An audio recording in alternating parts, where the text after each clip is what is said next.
first set of minimalist shoes were the KIGO drives. These have been very comfortable, and I've used them for quite a bit of hiking and backpacking.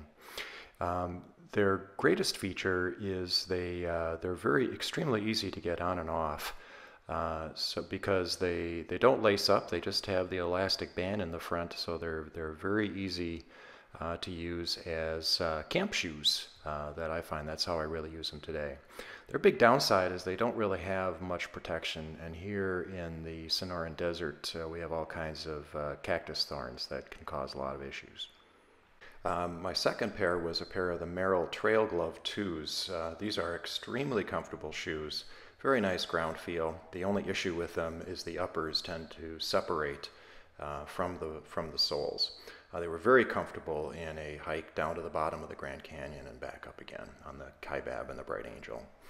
The Vibram SPYRIDON MRs were recommended to me by a sales clerk at REI, and they had excellent traction, but they ended up with a hole between the toes after less than 100 miles, so I really would not recommend them, even though they are very nice hiking shoes. They're not durable. Also, the fibers on the soles started breaking down after a very short period of time, and the lugs began to separate from the soles of the shoes. The ones that have really stood the test of time are my Vibram BIKILA LS's for running only. This is my third pair that I'm currently wearing. I get about 1,000 miles out of each pair.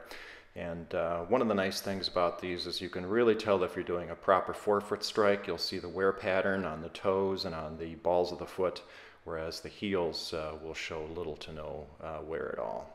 So that's how you can really tell if you're doing a proper forefoot strike. You can do so just by looking at the soles of your shoes after a few hundred miles. The next pair of minimalist shoes are in a slightly different category. These are LEMS PRIMAL 2s that I've had for about a year and a half, and I bought them to wear to work. They're a little bit dressier, but they're extremely flexible, and they've held up very, very well. So I've been very pleased with those if you're looking for a little dressier option. Last but not least are trail running shoes. In this case, my New Balance shoes that I've had for a couple of years. These are not, wouldn't be considered classical minimalist shoes, but compared to high-topped leather hiking boots with hard soles, they're quite a good transition into the world of minimalist footwear because they will require that your ankles and feet toughen up to deal with the slopes on the trail. So I highly recommend these as a transition option.